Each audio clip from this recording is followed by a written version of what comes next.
अस्सलाम वालेकुम, welcome to my channel Najma studio. कैसे हैं आप सब लोग? उम्मीद करती हूँ सब खैरियत से होंगे। मुकम्मल नावल तेरी आहटों का मुंतजिर आपकी खिदमत में हाजिर है। अगर आप मेरे चैनल पर नए हैं तो काइंडली चैनल को सब्सक्राइब करके कमेंट, लाइक और शेयर जरूर कीजिए। तो आइए नावल की तरफ चलते हैं।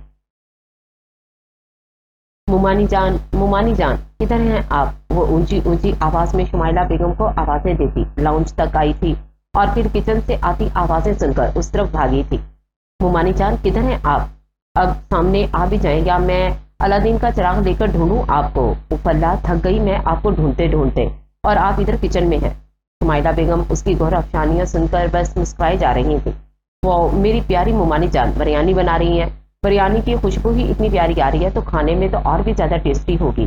प्रिया जैसे सब प्यार से परी कहते हैं। शुमाइला बेगम के गाल चटाचट चूमते हुए बोली। चल हट, बेशरम ना हो तो। शुमाइला बेगम मुस्कुराकर बोली। अब जल्दी जाओ और ये कॉफी का मग आदिल को उसके रूम में देकर आओ। क्या आदि भाई आ गए और आपने मुझे बताया भी नहीं? मैं इतनी दफा पूछ भी चुकी हूँ आपसे। जाओ। शमी डार्लिंग, आपका भी कोई हाल नहीं। परे अपने माथे पर हाथ मारकर अफसोस करने वाले अंदाज में बोली। अभी बेशरम लड़की, थोड़ा सब्र कर, बस बोले जा रही है, अभी आया वो। अच्छा, अब मुझे बातों में तो ना लगाएं आप, और दें कॉफी में इन्हें देकर आती हूँ। वो शुमाइला बेगम से चाय का कप देते आदिल के कमरे की जानिब चल दी। वो शावर लेकर ब्लैक ट्राउजर पहने कंधों पर टॉवल फैलाए आईने के सामने खड़ा होकर अपनी शर्ट पहनने लगा था। वो दबे दबे कदमों से चलती हुई उसके कमरे में दाखिल हुई। शर्ट पहनकर नीचे झुककर वो ड्रेसिंग टेबल के दराज से कंघी उठाने लगा तो वो बगैर आवाज पैदा किए कॉफी का मग टेबल पर रखकर उसकी तरफ बढ़ गई। ये तुम चोरों की तरह मेरे कमरे में क्यों आ रही हो? और आप ये पुलिस वालों की तरह इन्वेस्टिगेशन करना कब छोड़ेंगे, जब आपको पता ही है कि आपके कमरे में मेरे अलावा ऐसे कौन आ सकता है? वो कौन सा किसी से कम थी? आदिल को उसकी जुबान में ही जवाब वापस लौटा दिया। तुम कभी नहीं सुधर सकती है ना? आप बिल्कुल ठीक समझे हैं जी। वो अपने दुपट्टे का पल्लू मुंह में डालकर शर्माने वाले अंदाज में बोली और आदिल उसकी हरकत पर सर झटक कर रह गया और हल्का सा मुस्कुरा दिया। चले, आज मैं आपको एक राज की बात बताती हूँ। वो जरा सा उसकी तरफ झुकते हुए धीमी और राजराना अंदाज में बोली। अगर मैं कहूँ मुझे तुम्हारा राज नहीं सुनना तो क्या तुम नहीं सुनाओगी? ले भाई, ये भी कोई पूछने वाली बात है? फिर मैं तो जबरदस्ती सुनाऊंगी। परी की बात पर आदिल हल्का सा मुस्कुरा दिया। चलो बताओ, ऐसी कौन सी बात है जिसने तुम्हारे पेट में उधम मचा रखी है? आपको पता है मैं ऐसे आपके कमरे में दबे पाँव क्यों आती हूँ? नहीं, मुझे नहीं पता, आप खुद ही बता दें मैडम कि ये अजीम कारनामा आप क्यों करती हैं। अरे पता भी कैसे होगा, आप कौन सा मेरी तरह इंटेलिजेंट हैं? परी अपने चेहरे पर आने वाली आवारा लटों को कान के पीछे उड़सते हुए बोली, और उसकी बात पर आदिल बस उसे घूर कर रह गया। बोल तो आप ऐसे रहे हैं जैसे मुझ पर कोई एहसान कर रहे हो। आदि भाई, वेरी फनी, कभी कभी आप कितने सस्ते जोक मारते हैं ना। वो माथे पर हाथ मारकर बोलने के साथ साथ खिलखिलाकर हंस भी रही होती है और वो उसकी हंसी में ही कहीं खो सा गया। अच्छा, अब आप इतना इंसिस्ट कर रहे हैं तो सुने, बता ही देती हूँ आपको। मैं आपको रंगे हाथों पकड़ने आपके कमरे में आती हूँ। क्या मतलब है तुम्हारा? मैं कोई चोर हूँ? आदिल माथे पर अनगिनत बल लाते हुए बोला। ओहो आदि भाई, परी अपने माथे पर हाथ मारते हुए बोली। मैंने कब कहा आप कोई चोर हैं? वो तो मैं आपको अपनी गर्लफ्रेंड से छुप छुप कर बातें करते हुए रंगे हाथों पकड़ना चाहती हूँ। परी आंखें मटकाते हुए बोली और आदिल परी की बात सुनकर अच अच कर उठा। ओ आदिल अपने होंठों को ओ की शक्ल में करते हुए बोला। ओहो मैडम जी, इस काम के लिए तो आपको बहुत सारी मेहनत दरकार है, क्योंकि मैं अपनी गर्लफ्रेंड्स के बारे में ऐसे ही तो किसी को भी भनक नहीं लगने दे सकता ना। आदिल के मुंह से गर्लफ्रेंड्स का नाम सुनकर परी की आंखें सदमे से पूरी की पूरी खुल गईं। आदि भाई, आप झूठ तो नहीं बोल रहे कहीं? सचमुच में आपकी गर्लफ्रेंड्स हैं क्या?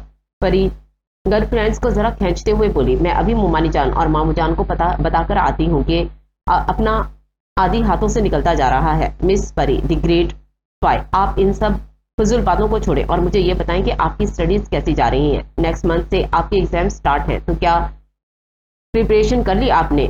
आदिल ने कॉफी का मग उठाकर होंठों से लगाते हुए परी से उसकी स्टडीज के बारे में दरियाफ्त किया। काम देखो इन जनाब के, कैसे अपनी गर्लफ्रेंड्स को फजूल बोल रहे हैं, और कहीं मैं इनकी गर्लफ्रेंड्स का पता ना लगा लूं, इसलिए कैसे ही बात बदल डाली। परी हुंकारा भरते हुए दिल ही दिल में बुड़बड़ाई। अब आप किन सोचों में गुम हो गई हैं मिस परीहा? आदिल परी को सोचों में गुम देखकर थोड़ा ऊंची आवाज में बोला। आदि भाई, वो तो एकदम जबरदस्त है। फिलहाल तो मैं जब पढ़ती हूँ तो मुझे ऐसे लगता है कि जैसे मुझे पूरी किताब हिफ्ज हो गई हो, लेकिन बाद में जब पेपर में लिखने बैठती हूँ तो सब कुछ उड़नछू हो जाता है। परी की बात सुनकर आदिल हल्का सा मुस्कुराया और उसे बुक्स लेकर आने का बोला ताकि खुद पास बैठकर उसकी प्रिपरेशन करवा सके। परी जल्दी से बुक्स उठाने के लिए कमरे से बाहर दौड़ लगा गई और आदिल उसकी फुर्ती देख मुस्कुरा दिया। पागल ना हो तो पता नहीं इस पागल को मेरे दिल की हालत कब समझ आएगी, या मैं ऐसे ही सारी जिंदगी भाई भाई सुनता रह जाऊंगा। शाह विला में 2 फैमिलीज मुकीम थी। बड़े भाई नदीम शाह और उनकी बेगम फातिमा शाह, जो एक कार एक्सीडेंट में इस दार फानी से गुजर कर गए। उसके बाद वलीद शाह और उनकी बेगम शुमाइला शाह, जिनका एक बेटा आदिल शाह था, जिसे सब प्यार से आदि आदि कहते थे, और सबसे छोटी नाइला शाह, जिनकी शादी उनकी पसंद से उनके क्लास फेलो से हुई थी। प्रिया की पैदाइश के 2 साल बाद हार्ट अटैक होने की वजह से वो भी इस दुनिया से रुखसत हो गई, और उनके जाने के बाद नाइला बेगम बिल्कुल अकेली हो गई थी। इसलिए उनके भाई अपनी बहन को वापस अपने घर ले आए। नाइला बेगम की भी एक ही बेटी थी, प्रिया, जिसे सब प्यार से परी परी कहते थे, जो कि एक हंसमुख लड़की थी और पूरे शाह विला की जान थी। अगर उसे आदिल की जान भी कहा जाए तो कुछ गलत ना होगा। और आजकल हमारी परी के सर पर आदिल की शादी का भूत सवार है। उसका कहना है कि कहीं मुंडा हाथों से ना निकल जाए, इसलिए जल्दी जल्दी उसे घोड़ी चढ़ा दिया जाए। आदि यार, तुझे आंटी खाने पर बुला रही हैं। जरियाब अपने ही ध्यान में चला रहा था कि उसकी नजर सामने आदिल के साथ किताबों में मुंह दिए बैठी परी पर पड़ती तो उसकी जुबान में खुजली हुई। अच्छा, तो नालायक लोग भी यहाँ बैठे हैं। मैं भी कहूँ मेरा दोस्त नालायक क्यों होता जा रहा है आजकल, नालायक लोगों के साथ जो बैठ रहा है। जरियाब तासुब से सर हिलाते हुए बोला और आदिल के साथ ही बैठ गया। परी की तरफ से कोई जवाब ना पाकर वो दोनों ही परी की तरफ देखते हैं, जो ऐसे रिएक्ट कर रही थी जैसे इसने कुछ सुना ही ना हो। और ये बात इन दोनों के लिए किसी सदमे से कम ना थी कि मिस परिया ने जरियाब की बात का कोई जवाब नहीं दिया। ऐसे कैसे आदि यार, बात कुछ हजम नहीं हो रही। जरियाब आदिल के कान के पास सरगोशी करने वाले अंदाज में बोला। इससे पहले कि आदिल कुछ कहता, शुमाइला बेगम कमरे में दाखिल हुई। जरियाब बेटा, मैंने आपको इन 2 नालायकों को बुलाने भेजा था और आप भी इनके साथ यहाँ आकर बैठ गए। शुमाइला बेगम काफी देर इन लोगों का डाइनिंग हॉल में इंतजार करने के बाद उनके कमरे में आकर बोली, मामा हम लोग बस आ ही रहे थे, परी का बस थोड़ा सा काम रहता था, सोचा एक ही दफा कंप्लीट करवा दूं। आदिल मोहब्बत से अपनी माँ के गले में बाहें डालते हुए इन्हें बताने लगा, मुमानी जान, मुझे तो इतनी देर से भूख लगी हुई थी, मैं कब से इन दोनों को बोल रही थी पहले खाना खा लेते हैं बाद में पढ़ लेंगे, लेकिन ये दोनों मुझे पढ़ाने का बहाना बनाकर जरा आपकी गर्लफ्रेंड से बात कर रहे थे। परी आंखों में मोटे मोटे आंसू लाकर बोली। परी की आंखों में आंसू देख शुमाइला बेगम तड़प ही तो गई थी। परी की बात पर जरियाब, जो कि साइड टेबल से जग उठाकर ग्लास में पानी डाल रहा था, ग्लास उसके हाथ से छूटते छूटते बचा और दोनों लफ्ज पर आदिल का मुंह भी सदमे से पूरे का पूरा खुल गया। नहीं आंटी, ऐसी कोई बात नहीं है, परी झूठ बोल रही है। क्यों? आदि जरियाब ने अपनी बात के दरमियान में आदिल को घसीटना भी जरूरी समझा। जी मामा, ऐसी कोई बात नहीं है, परी मजाक कर रही थी। क्यों परी? शुमाइला बेगम को बताने के बाद आदिल ने परी की तरफ देखा। तौबा तौबा आदि भाई, कैसे भाई हैं आप? अपनी मासूम सी बहन से झूठ क्यों बुलवा रहे हैं? मैं झूठ नहीं बोलूंगी। आदिल तो बहन लफ्ज पर ही अस्तगफार पढ़कर रह गया और दिल में सोचने लगा, ये लड़की नहीं सुधर सकती। मैं ना कहती थी ये लड़के हाथ से निकलते जा रहे हैं, इसीलिए जब भी शादी का पूछो मना कर देते हैं, लेकिन यहाँ मेरी सुने कौन? शुमाइला बेगम बड़बड़ाते हुए कमरे से बाहर निकल गई। आगे बढ़े दी ग्रेट परी को नालायक बोलने वाले। परी अपने माथे पर ना आने वाले बालों की लट को पीछे करते हुए बोली और इन दोनों के चेहरे के तासरात देखकर जल्दी से वहां से 9 तो 11 हो गई। यार आदि, किसी दिन तेरी ये कजन प्लस कभी ना होने वाली बहन मेरे हाथों से जाया हो जाएगी। कितनी सफाई से आंखों में मोटे मोटे टसवे लाके झूठ बोला है कि आंटी को उसकी बातों पर यकीन हो गया। अब कहीं मामा को फोन करके ना बता दे, वो मामा ने मुझे वैसे ही रात को घर में घुसने नहीं देना।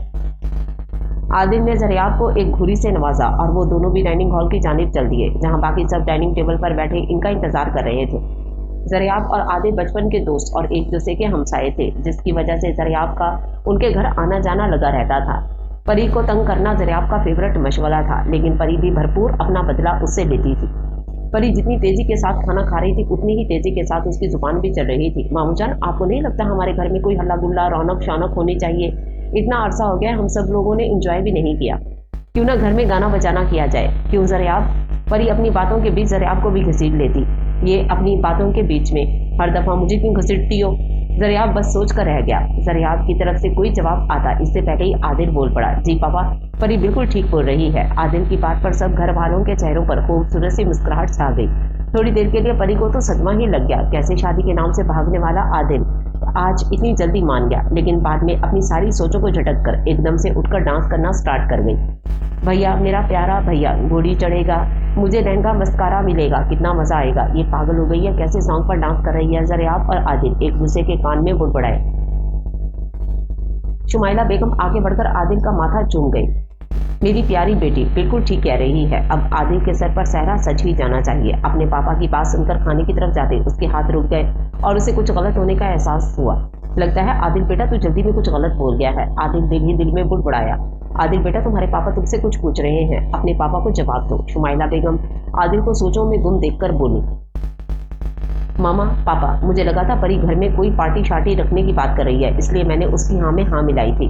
मैं अभी शादी नहीं करना चाहता, प्लीज आप लोग मुझे मजबूर मत करें। वो कुर्सी पीछे की तरफ धकेल कर उठ खड़ा हो गया तो सब लोग बेबसी से उसे देखकर रह गए। वो हमेशा शादी के नाम पर ऐसे ही भाग जाया करता था। उसकी हर बार शादी वाली बात से भाग जाने वाली बात सिर्फ एक इंसान के अलावा कोई भी नहीं जान पाया था। फजूल बकवास करने की क्या जरूरत थी तुम्हें? थोड़ी देर के लिए तुम अपनी गज भर लंबी जुबान को बंद नहीं रख सकती थी क्या?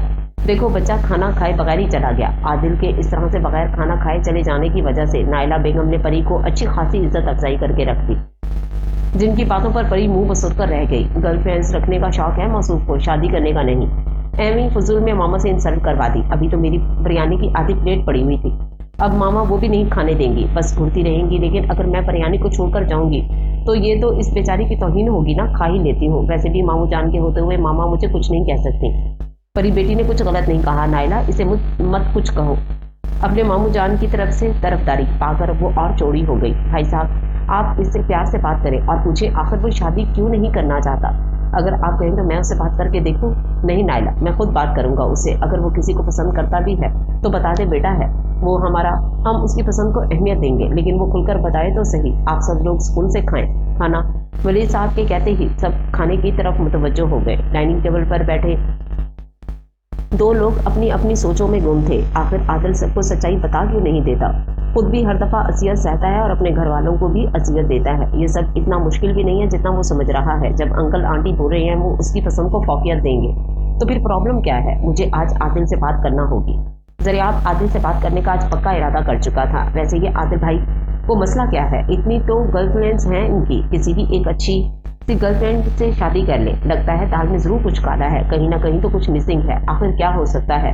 मुझे पता लगाना ही होगा और बात की तह तक जाना होगा। परी बिरयानी की प्लेट में चम्मच हिलाते सोचने लगी, अब तुम्हारे साथ क्या मसला है, खा क्यों नहीं रही?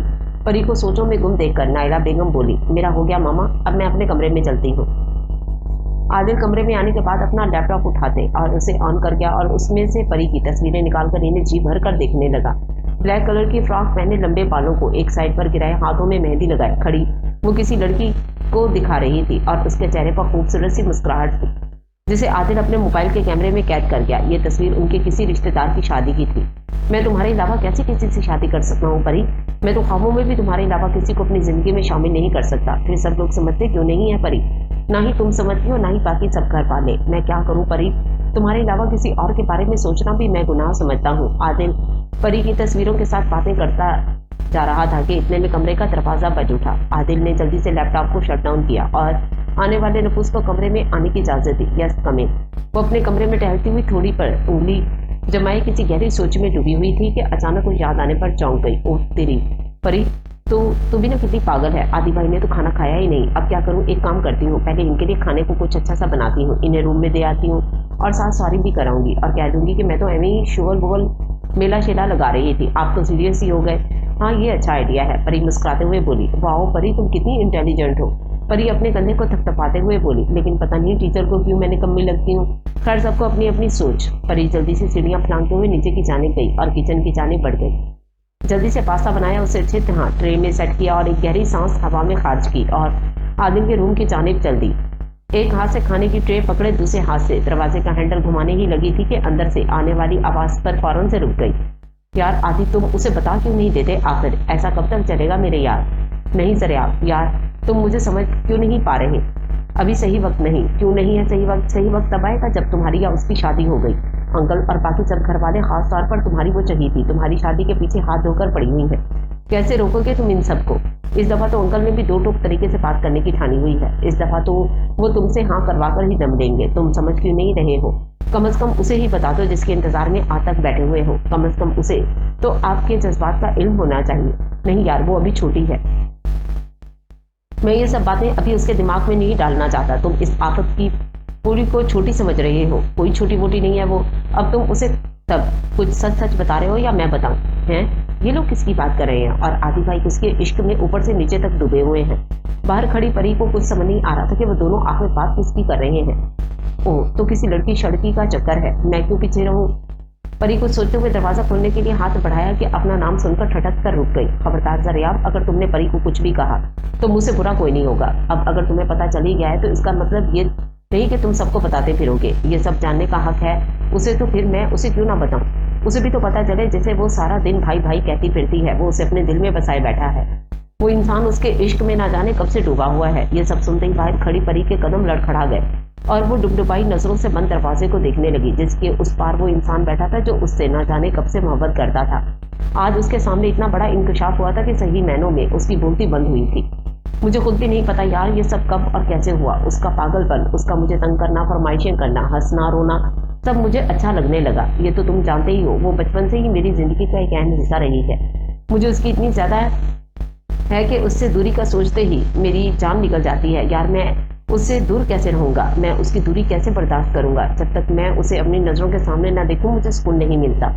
वो अभी ना समझा यार, मैं डरता हूँ अगर उसे सब कुछ सच पता चल गया तो वो क्या सोचेगी मेरे बारे में।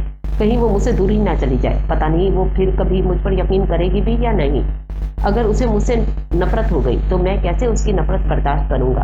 वो कांच की गुड़िया मेरी वजह से कहीं टूट बिखर ही ना जाए। मैं उसे अपनी इस हालत में नहीं देख पाऊंगा यार। मैं उसे सब कुछ बताऊंगा, लेकिन सही वक्त आने पर। फिलहाल मैं चाहता हूँ वो अपनी स्टडीज पर फोकस करे, थोड़ी समझदार हो जाए। वो मुझे और मेरी मोहब्बत को महसूस करे। जैसे मैं उससे मोहब्बत करता हूँ वो भी मुझसे मोहब्बत करे। वो मुझे और मेरी मोहब्बत को दिल से महसूस करे। फिर मैं उसकी तरफ अपनी मोहब्बत का हाथ बढ़ाऊं, अपनी मोहब्बत का इजहार करूं और उस कांच की गुड़िया को हमेशा के लिए अपना बना लूं। मैं बस उसे खुश देखना चाहता हूँ। लेकिन यार, लेकिन कुछ नहीं। तू परी को कुछ नहीं बताएगा। अब यहाँ से दफा हो जा। ठीक है यार, फिलहाल मैं उसे कुछ नहीं बता रहा, लेकिन ज्यादा देर चुप भी नहीं रहूंगा।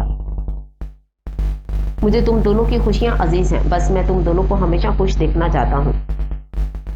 तू फिक्र ना कर यार, इंशाल्लाह सब कुछ ठीक हो जाएगा। उसे एक ना एक दिन मेरे ही होना है, क्योंकि वो मेरी ही इसके लहजे में परी और उसकी मोहब्बत को पा लेने का एक अज़म था। उसे वहां अपने पैरों पर खड़े रहना दोबारा लग रहा था। इतना सब कुछ सुनने के बाद उसकी समातें जैसे काम करना छोड़ गई। उसके कान साए साए करने लगे। उसे अपना दिल पर बोझ सा पड़ता महसूस हुआ और वह लड़खड़ाते कदमों के साथ बमुश्किल अपने कमरे में भाग गई और मुंह पर हाथ रखकर सिसकियों को दबा गई। उसके जाने के बाद जरियाब भी अपने घर की राह ले गया। इस बात से वो दोनों दोस्त अनजान थे कि जिससे वो सब कुछ छुपाने का अहद कर रहे थे उसे सब कुछ मालूम हो चुका था। अब पता नहीं इन लोगों की जिंदगी में कौन सा तूफान आने वाला था। अपने कमरे में आने के बाद परी ने जल्दी से कमरे का दरवाजा लॉक किया और वहीं दरवाजे के पास घुटनों के बल नीचे गिरती चली गई। जब से आंखें सुर्ख हो रही थी, कर्क के मारे उसने अपनी आंखें बंद कर ली थी। उसे समझ ही नहीं आ रहा था वो क्या करे, अपनी किस्मत पर हंसे या रोए। जिस इंसान को बचपन से लेकर अब तक उसने अपना भाई समझा ही नहीं, माना भी था, उस इंसान ने तो कभी उसे अपनी बहन माना ही नहीं। उसकी किस्मत उसे किस मोड़ पर ले आई थी। तो क्या आदि भाई इसीलिए नहीं शादी कर रहे थे कि वो मुझसे मोहब्बत कहते कहते उसके जुबान लड़खड़ा गई थी। आदिल की जिंदगी में अहमियत उसे अच्छे से मालूम हो गई थी। उसने हमेशा खुद से ज्यादा बढ़कर उसका ख्याल रखा था, उसकी हर ख्वाहिश को पूरा किया। मैं आपकी इस कदर मोहब्बत का बदला कैसे चुकाऊंगी आदि भाई। आपने मुझे ये किस दौराहे पर ला खड़ा कर दिया है। आप मुझसे बेपनाह मोहब्बत करते हैं और मैं कभी आपकी मोहब्बत को समझ ही नहीं पाई। कितनी बड़ी बेवकूफ हूं ना मैं। मेरी वजह से आप ना जाने कब से इतनी ज्यादा अजियत में हैं। आपने हमेशा मुझे खुशियां ही दी हैं और मैंने सिवाय दुख और अजियत के कुछ नहीं। अब मैं आपका सामना कैसे करूंगी। मैं तो आपसे नजरें मिलाने के काबिल भी नहीं रही आदि भाई। उफ मेरे खुदाया, अब मैं क्या करूं। रोते हुए ऐसा ऐसा बुड़बुड़ाती ऐसा से उठकर जाकर बेड पर बैठ गई और अपना सर घुटनों में गिरा दिया। मुझे इतनी तकलीफ क्यों हो रही है, क्यों मेरे दिल में दर्द सा उठ रहा है, क्यों उन्हें असियत में देखकर मुझे बेचैनी महसूस हो रही है। वो चाहते हैं मैं उनकी मोहब्बत को जानूं, समझूं, महसूस करूं, लेकिन मैं ये सब कैसे कर पाऊंगी। मुझे उन्हें यूं बेबस देखकर शर्मिंदगी और दुख हो रहा है। सब कुछ जानने के बावजूद भी वो चाहकर भी मुझे कुछ नहीं कह सकते। मेरी खुशी की खातिर वो मुझसे दूर है। कहीं उनकी कांच की गुड़िया टूट कर बिखर ही ना जाए, लेकिन फिर भी मैं तो टूट कर बिखर नहीं हूँ। मुझसे ये सब बर्दाश्त नहीं हो रहा। प्लीज आदि भाई, प्लीज मुझे बचा ले, मैं मर जाऊंगी। मेरा दिमाग आपकी मोहब्बत का बोझ बर्दाश्त नहीं कर पा रहा। मुझ में ये सब बर्दाश्त करने की हिम्मत नहीं है। वो अपने हाथों से सर को पकड़े बैठ पर गिरी और होशो हवास से बेगाना होते चली गई। परी बेटा दरवाजा खोलो। बेटा कॉलेज नहीं जाना क्या तुमने, और कितना सोना है बेटा, अब उठ भी जाओ। नायला बेगम कब से दरवाजे के बाहर खड़ी दरवाजे को खटखटा रही थी, लेकिन परी दरवाजा खोलने का नाम नहीं ले रही थी। परी मेरी जान दरवाजा खोलो, कॉलेज के लिए तुम्हें देर हो रही है। मेरी जान, मामा को यूं तंग करना आपको अच्छा लगता है क्या। बोलने के साथ साथ नायला बेगम मुसलसल दरवाजा भी खटखटा रही थी, लेकिन अंदर से कोई जवाब ना आता देख वो परेशान सी हो गई थी। अस्सलाम वालेकुम एवरीवन। वो सबको सलाम करते चेयर खींचकर उस पर बैठ गया। मामा, परी और फूफो जान नहीं आई अभी तक। इन लोगों ने नाश्ता नहीं करना क्या? बेटा, तुम्हारी फूफो गई है परी को जगाने, बस वो लोग आते ही होंगे। हाँ में सर हिलाते वो अभी अपना हाथ कॉफी के मग की तरफ बढ़ाता ही है कि नायला बेगम की आवाज पर चौंक गया। भाई साहब, भाभी, आप लोग जल्दी ऊपर आए। मेरी परी अपने रूम का दरवाजा नहीं खोल रही, मुझे बहुत टेंशन हो रही है। नायला बेगम की आवाज सुनते ही सब ऊपर की जानिब भाग पड़े और सबसे पहले परी के रूम तक पहुंचने वाला आदिल शाह था। परी, दरवाजा खोलो। आदिल परी को पुकारने के साथ साथ मुसलसल दरवाजा खोलने की कोशिश भी कर रहा था, लेकिन अंदर से परी का जवाब ना आते देख सब परेशान हो गए। फूफोजान, अगर आपके पास इस रूम की डुप्लीकेट है तो जल्दी से लेकर आए, ऐसे हमसे दरवाजा नहीं खुलने वाला। कहीं हम दरवाजा खोलने के चक्करों में लेट ही ना हो जाए। आदिल की बात सुनते ही नायला बेगम अपने रूम की जानिब भागी और परी के रूम की लेकर आई। परी बेटा, परी मामू की जान, दरवाजा खोलो, सब परेशान हो रहे हैं। तो ये लो आदि बेटा, जल्दी से दरवाजा खोलो, मेरा दिल बैठा जा रहा है।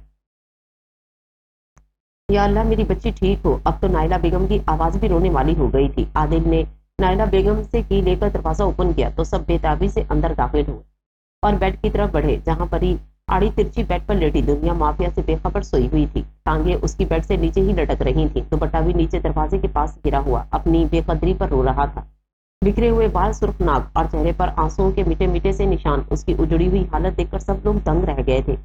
परी की हालत देखकर आदिल का दिल भी कट रहा था। आदिल ने जब्त के मारे अपनी आंखें बंद की और जल्दी से खुद को कंपोज करता हुआ परी की तरफ बढ़ा और जल्दी से उसका बाजू पकड़कर उसकी नस चेक की, जो कि बहुत मध्यम चल रही थी। भाई साहब, जल्दी से डॉक्टर को फोन करें। आपको मेरी बेटी की हालत नहीं दिखाई दे रही क्या? नहीं फूफू, इसे हॉस्पिटल लेकर जाना होगा, इसकी नब्ज बहुत मध्यम चल रही है। पापा, आप जल्दी से गाड़ी निकालें, मैं परी को लेकर आता हूँ। आदिल की बात सुनकर वलीद शाह भी जल्दी से बाहर की जानिब भागे। आदिल परी को अपने बाजुओं में उठाए और जल्दी से बाहर की जानिब भागा और जहां वलीद शाह पहले गाड़ी में बैठे उसका इंतजार कर रहे थे। हौसला करो नायला, कुछ नहीं होगा हमारी परी को। शुमाइला बेगम नायला बेगम को गले लगाकर उन्हें हौसला देने लगी। भाभी, रात तक मेरी बच्ची बिल्कुल ठीक थी, फिर अचानक से ऐसा क्या हो गया जो मेरी बच्ची की ये हालत हो गई? मुझे तो कुछ भी समझ नहीं आ रहा। भाभी, कुछ नहीं होता नायला, तुम बस अल्लाह से दुआ करो, हमारी परी जल्द ही ठीक हो जाएगी। वो सब भी जल्दी से गाड़ियों में सवार होते हॉस्पिटल की जानिब रवाना हो गए। हॉस्पिटल में जाते ही परी को जल्दी से इमरजेंसी वार्ड में ले जाया गया था। वो सब बाहर खड़े उसकी सेहत याबी के लिए दुआ गो थे।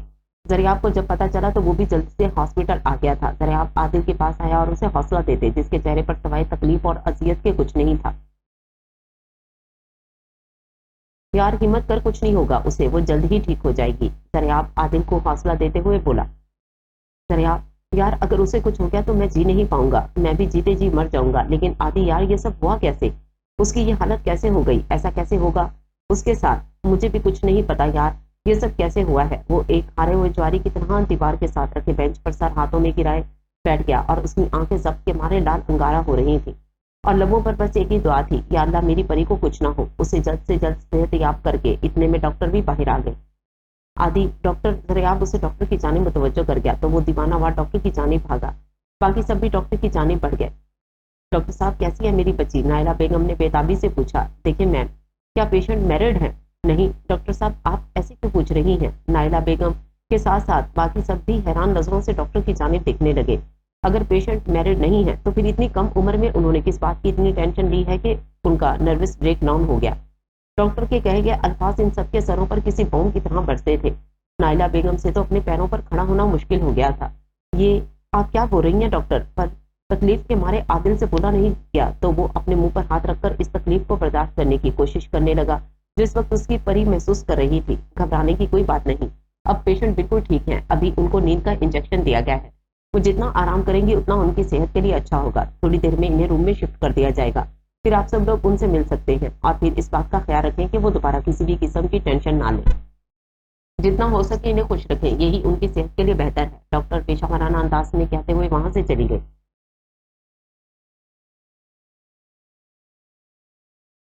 डॉक्टर के जाने के बाद नायला बेगम ने सबकी तरफ ऐसी नजरों से देखा जैसे पूछ रही हो, ऐसी क्या वजह हो सकती है जिसकी वजह से उनकी बेटी की ये हालत हुई? अपने शौहर को खोने के बाद वो किसी भी सूरत अपनी बेटी को नहीं खो सकती थी। परी के रूम में शिफ्ट होते ही सब उससे मिलने के लिए उसके रूम में दाखिल हुए। परी की ऐसी हालत देखकर सबकी ही आंखें अश्कबार थी। शुमाइला बेगम ने बहुत मुश्किल से नायला बेगम को संभाला हुआ था। मामा, बाबा, फूफो, आप सब लोग घर जाएं। अब आप सबको भी रेस्ट की जरूरत है। यहाँ परी के साथ मैं हूँ और सब कुछ संभाल लूंगा। लेकिन आदिल बेटा, परी मैं हूँ फूफो, क्या आपको अपने आदिल पर भरोसा नहीं? नहीं आदिल बेटा, ऐसी कोई बात नहीं है। ये कैसी बातें कर रहे हो तुम?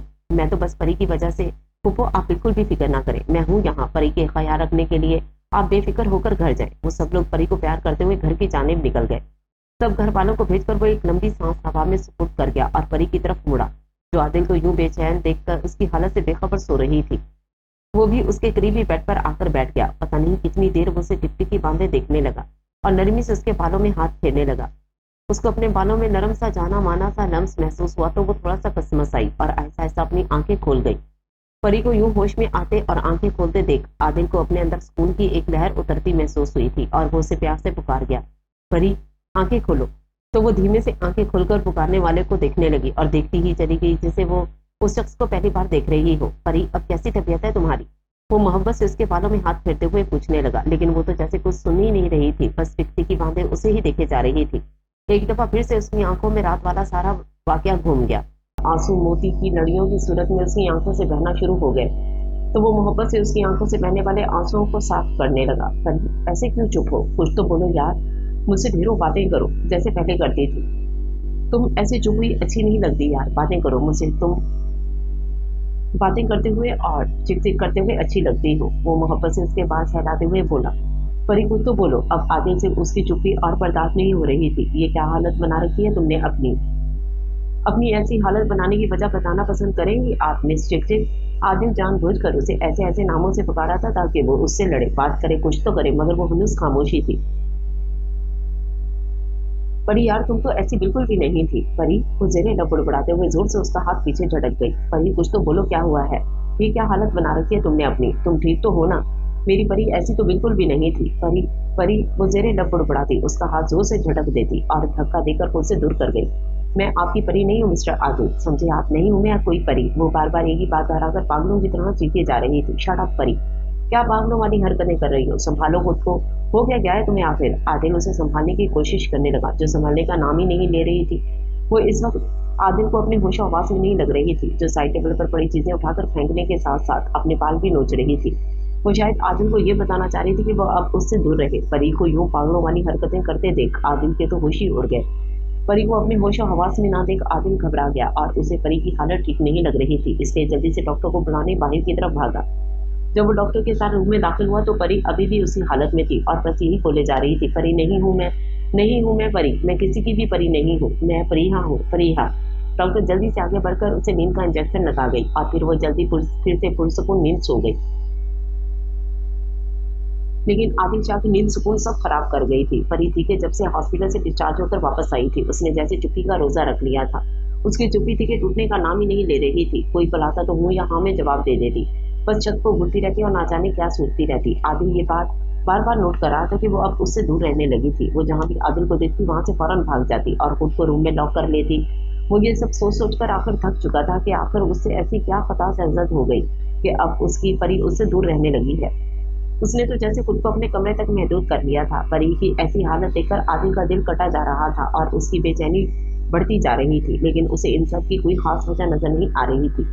बाकी सब घर वाले भी अपनी लाडली को ऐसी हालत में देखो उनके आंसू रो रहे थे। जरियाब भी सारा दिन इधर ही रहता, परी को तंग करता, उसे हंसाने की कोशिश करता, मगर वो तो जैसे पूरी दुनिया को फरामोश किए अपनी सोचों की दुनिया में गुम थी। रात के इस पैर की नींद उसकी आंखों से कोसों दूर थी।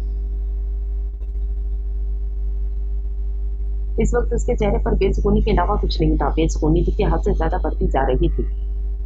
इतने दिनों से उसने अपनी परी को जी भरकर देखा भी तो नहीं था, क्योंकि वो तो उसे दिखते साथ ही वहां से भाग जाती थी। अब वो उसकी एक झलक तक देखने के लिए मरे जा रहा था।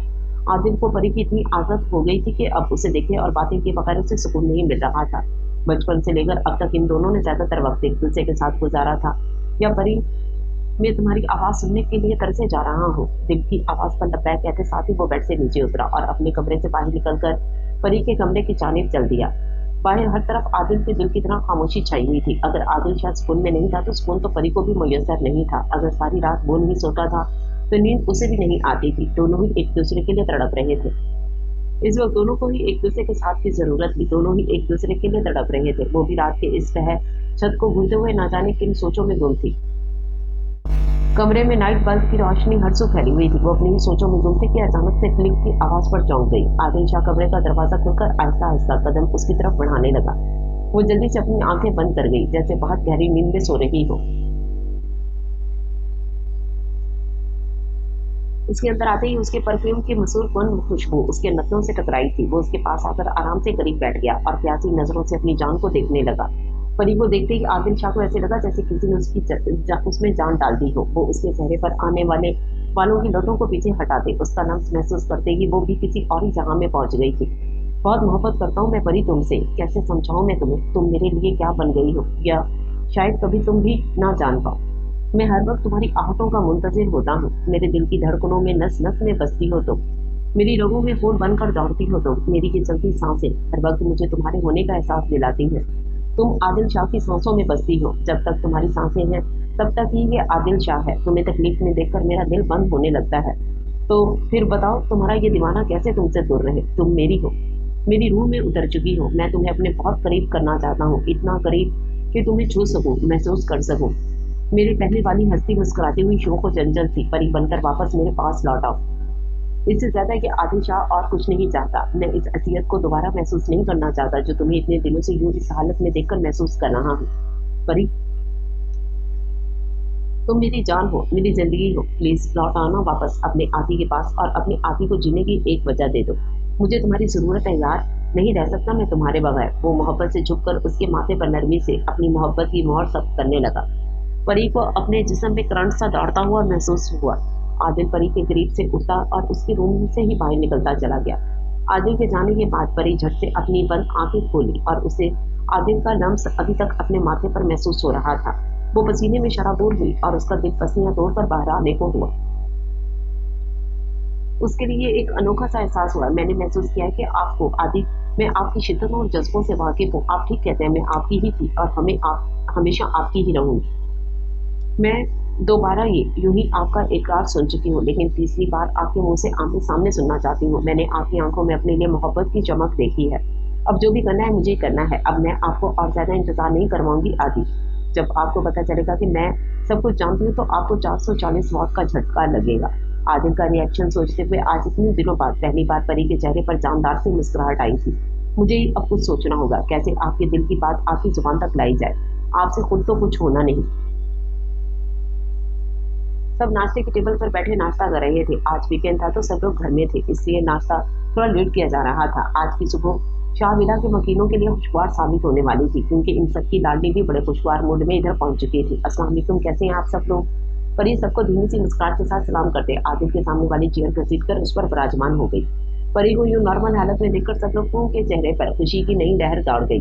खासतौर पर आदिल शाह के चेहरे पर जो गहरी नजरों से उसे देखने लगा, जो पीच कलर के ड्रेस में बहुत ही प्यारी लग रही थी और आदिल शाह का दिल धड़का रही थी। आदिल की नजरों की तपिश वो खुद पर अच्छे से महसूस कर रही थी, लेकिन उसकी तरफ देखने की गलती बिल्कुल भी नहीं की थी।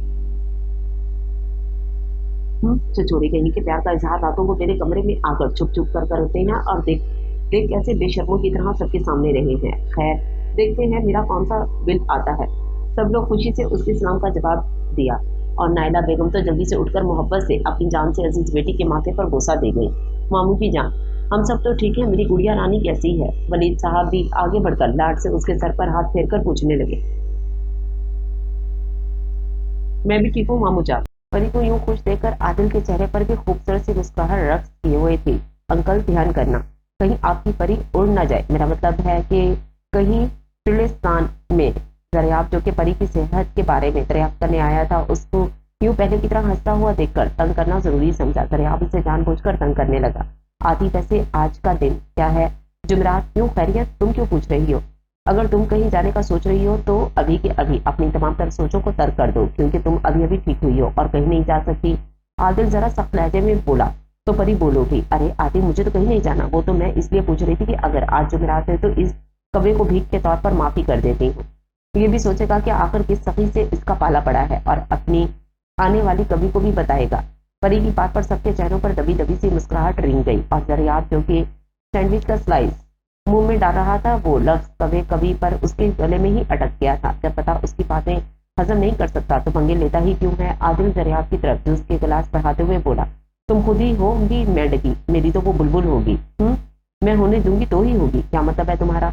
परी की बात पर दरियाब को झटका ही लगा था। बाकी सब भी तजस्सुस के मारे परी की तरफ देख रहे थे। वो जो कल तुमने अपनी कवि को परफ्यूम दिया था वो मैं उसे बताई हूँ। वो तुमने मेरा चोरी करके उसे दिया था। उस बेचारे ने शर्मिंदगी के मारे सर नीचे झुका लिया था और मैं भी सदा की नरम दिल मासूम सी लड़की कहाँ से उसे शर्मिंदा होते देख सकती थी, इसलिए परफ्यूम उसे वापस ले आई। कल जब परी ठंडी हवा खाने बाहर गई तो उसने जरिया को किसी लड़की को परफ्यूम देते हुए देख लिया था और उसके जाने के बाद शैतानी दिमाग में नया रद्द-ए-अमल तैयार किया और इससे वो परफ्यूम वापस भी ले लिया था। अब तक तो उस लड़की ने तुम्हें ब्लॉक भी कर दिया होगा, उसकी अब ज्यादा उछलने की जरूरत नहीं। समझे और तफसील से समझाओ। परी जरिया को यूं मुंह में उसकी बातें सुनते देख बोली, इसलिए कहती हूँ पंगा परी इज नॉट चंगा। सब बड़े उनकी ये नोक-झोंक एंजॉय कर रहे थे। अल्लाह करे परी तुम काली हो जाओ, तुम्हें गोरा करने वाली तुम्हारी गोल्डन पर्ल महंगी हो जाएगी, तुम्हारे बच्चे काले पैदा हो। जरियाब बेचारा परी को कोसने के अलावा और कर भी क्या सकता था। इतनी मुश्किल से एक लड़की पटाई थी, वो भी इस चालाक लोमड़ी ने भगा दी। अपना किया गया कारनामा जरियाब को सुनाने के बाद परी बच्चों की तरह हाथ पर हाथ मारकर हंसे जा रही थी और वो दीवाना तो कहीं उसकी हंसी में ही खो गया था। मुमानी जान आप ना जरा अपने बेटे पर भी नजर रखा करें, हाथों से निकलता जा रहा है। परी की बात पर शुमाइला बेगम मुस्कुराती हुई अपने बेटे की तरफ देखने लगी और बोलती है, बेटा मुझे पता है मेरा सबूत मेरे हाथों से नहीं निकल सकता। अगर हाथों से निकला होता तो यूं 26 साल की उम्र में अभी तक कमारा ना होता। वो जो परी की तरफ देख रहा था अब अपनी माँ की जाने मुतवज्जो हुआ। शुमाइला बेगम की बात पर परी मुंह के अलग अलग जाविये बनाने लगी। परी की शक्ल देख सब दबी दबी हंसी हंस रहे थे और आदिल को खुद की तरफ फातिहाना नजरों से मुस्कुराते हुए देख वो जल्दी से बोली, अरे मेरी प्यारी मुमानी जान, सब ऐसा भी तो हो सकता है ना कि आपके सुपूत जी किसी के प्यार में गोडे गोडे डूबे हुए हों, लेकिन अपने बुढ़ापे की वजह से उसे बताने से डरते हो कि कहीं वो इन्हें छोड़कर ही ना चली जाए। क्यों आदिल भाई? वो भाई लफ्ज पर जोर देते हुए बोली और दोनों दोस्तों के चेहरे की रंगत एकदम ही उड़ी। आदिल बेचारा उसे घूरने के अलावा कुछ भी नहीं कर सकता था। उसकी सही अंदाजा लगाने पर दोनों दोस्तों ने घूर कर उसे देखा था, क्योंकि आज छुट्टी का दिन था। तो शुमाइला बेगम मुलाजमा से घर की सफाई वगैरह करवा रही थी और इधर ही लाउंज में बैठी परी किताबों के साथ अपना सर खपा रही थी। तबीयत की नासाजी की वजह से कॉलेज से भी उसकी काफी छुट्टियां हो गई थी, इसलिए वो अब दिल लगाकर पढ़ रही थी। दूसरी जानिब आदिल शाह भी अपने कमरे में बैठा उस परी बेकर की तस्वीरों में कहीं खोया हुआ था। परी बेटा अगर तुमने स्टडी कर ली है तो सबके रूम से धोने वाले कपड़े तो लेती आओ। जी ठीक है मुमानी जान, मैं अभी लेकर आती हूँ। कहते साथ ही परी सबके रूम्स की तरफ बढ़ गई और सबके रूम से वो कपड़े उठा लाई। लेकिन जैसे ही वो आदिल के रूम के बाहर पहुंची उसका दिल बेसाख्ता ही धड़कने लगा। ओपो परी तुम भी ना, इतना नर्वस होने की क्या जरूरत है? तुम कौन सा आदि के रूम में पहली दफा जा रही हो? वो जल्दी से खुद को कंपोज कर दी और आदिल के रूम का दरवाजा नॉक कर गई। वो जो उसकी तस्वीरों में कहीं खोया हुआ था दरवाजा नॉक होने की आवाज पर चौंक गया। उसे लगा कोई मुलाजमा होगी, इसलिए उसे अंदर दाखिल होने की इजाजत दे दी। लेकिन मुलाजमा की जगह परी को अपने कमरे में देख हैरान रह गया और जल्दी से अपना मोबाइल अपनी पैंट की पॉकेट में रखा। लेकिन परी की जासूस नजरों और दिमाग को कुछ गड़बड़ का एहसास हो गया था। What a good news miss परी, मेरी यानी आदिल शाह के कमरे में नॉक करके आई है, कहीं मैं कोई ख्वाब तो नहीं देख रहा? वो हैरानगी के आलम में उससे पूछने लगा। और हैरान होने वाली बात होती भी क्यों ना, परी आज तक उसके रूम में बगैर नॉक किए ही आई थी।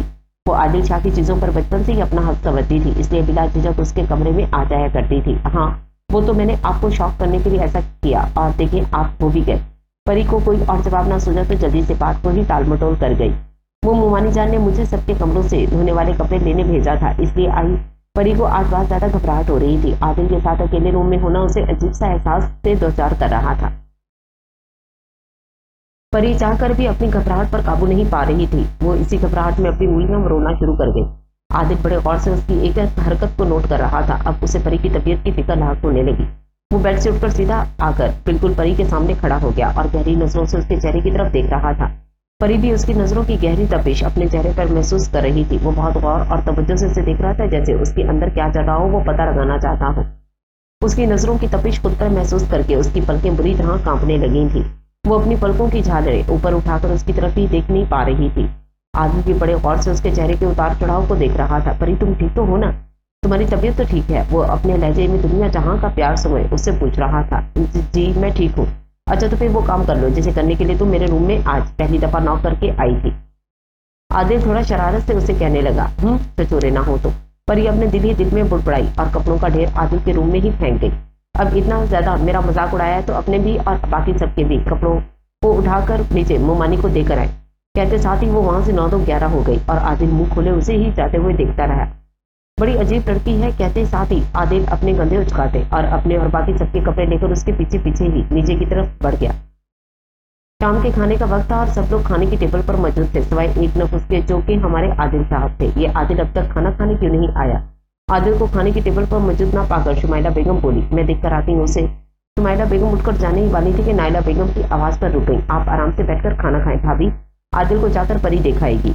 जाओ परी, जाकर देखो आदिल अभी तक आया क्यों नहीं। जी मामा, कहते ही परी उठकर आदिल के कमरे की जानिब चली गई।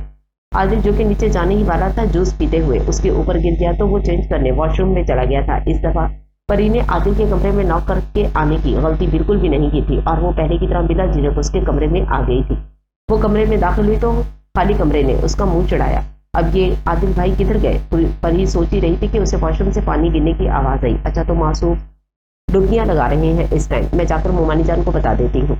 इससे पहले परी वापस मुड़ती उसकी नजर आदिल के मोबाइल पर पड़ी, जो कि चार्जिंग पर लगा हुआ था। अचानक से परी के जहन में एक धमाका सा हुआ। वो वापसी का इरादा तर्क करते हुए जल्दी से उसके मोबाइल की तरफ भागी, लेकिन आदिल के मोबाइल पर लॉक लगा हुआ देख मुंह बनाकर रह गई। फिर कुछ सोचते हुए अपने नाम का पासवर्ड मिलाया तो वो खुल गया। परी के होठों पर धीमी सी मुस्कुराहट ने रक्स किया। परी ने जल्दी से गैलरी ओपन की, जहां उसकी बेतहाशा तस्वीर थी। वो बार बार वॉशरूम के दरवाजे की तरफ भी देख रही थी। उसका दिल फुल स्पीड से दौड़ रहा था और हाथ भी पूरी तरह कँपा रहे थे। वो जैसे जैसे तस्वीरों के ऊपर लिखी गई तहरीरों को पढ़ रही थी, उसकी गहरी काली आंखें नमकीन पानियों से भरती जा रही थी। इन तस्वीरों की हर लाइन पर इसी का ही जिक्र था। उसकी मासूम अदाएं, शरारतें, खिलखिलाना, सब कुछ तो उसी का ही तहरीर था। आदि की बेकरारियां और तड़पना, सब कुछ तो तहरीर था। वो आधी गैलरी ही चेक की थी कि आगे बढ़ने की उसमें सख्त बाकी नहीं थी। वो मोबाइल दोबारा से चार्जिंग पर लगाई और बेड पर आकर बैठ गई। वो अपने दोनों हाथों को मुंह पर रखकर सोचने लगी कि कोई किसी से इतनी मोहब्बत कैसे कर सकता है, कोई कैसे किसी के लिए इतना बेचैन और बेकरार हो सकता है, कोई कैसे किसी की शरारतों की गिरावटों पर इस हद तक मर सकता है। आंखों से मुसलसल आंसू बह रहे थे तो वॉशरूम का दरवाजा खुलने की आवाज पर जल्दी से अपने आंसू साफ कर गई और एक गहरी सांस लेकर खुद को रिलैक्स करती। मिस्टर आदिल शाह, आप देखे ये परी क्या करती है। आदिल के बाहर निकलते ही वो उसको खाने का बोलकर नीचे चली गई। परी बेटा, इतनी देर लगा दी, क्या करने लग गई थी? नाइला बेगम उसे देखकर पूछने लगी। वो तयम्मी, आदि भाई वॉशरूम में फ्रेश हो रहे थे तो उनके निकलने का इंतजार कर रही थी। मुमानी जान, आपको आदि भाई ऊपर बुला रहे थे, परी शुमाइला बेगम को कहने लगी। अच्छा चलो आओ देखते हैं क्या कहता है वो शुमाइला बेगम को आगे आगे चलने का कहती और खुद थोड़े फासले पर चलने लगी। परी बेटा, तुम तो कह रही थी कि आदिल मुझे बुला रहा है, लेकिन वो कहीं नहीं है कमरे में, यहीं कहीं होंगे। ये देखें, इनका मोबाइल भी चार्जिंग पे लगा हुआ है। वो मुझे एक काम याद आ गया, मैं जाती हूँ। वो मन जान, परी कहते साथ ही कमरे से भाग गई और दीवार की ओट में छुपकर आदिल के मोबाइल पर कॉल की। ये आदिल भी पता नहीं किधर है, उसका मोबाइल भी रिंग हो रहा है, कहीं कोई इंपॉर्टेंट कॉल ना हो। ऐसा करती हूँ, मैं अटेंड करके कह देती हूँ आदिल घर नहीं है, उसका मोबाइल चार्जिंग पे लगा हुआ है। शुमाइला बेगम जैसे कॉल अटेंड करने लगी, कॉल कट हो गई। उनकी नजर गैलरी पर पड़ी कि तस्वीर, तो वो गैलरी ओपन करके आकर बेड पर बैठ गई। परी ने जल्दी से आदिल के मोबाइल का पासवर्ड खत्म कर दिया था और गैलरी ओपन करके रख दी थी ताकि वो जैसे ही कॉल अटेंड करने लगे उनकी नजर उसकी तस्वीरों पर पड़े। और हुआ भी वैसे ही था। आदिल, जो कि कुछ देर के लिए दरियाब को मिलने उसके घर गया था और मोबाइल चार्जिंग पर ही लगा हुआ छोड़ गया था, आज बुरा फंसने वाला था।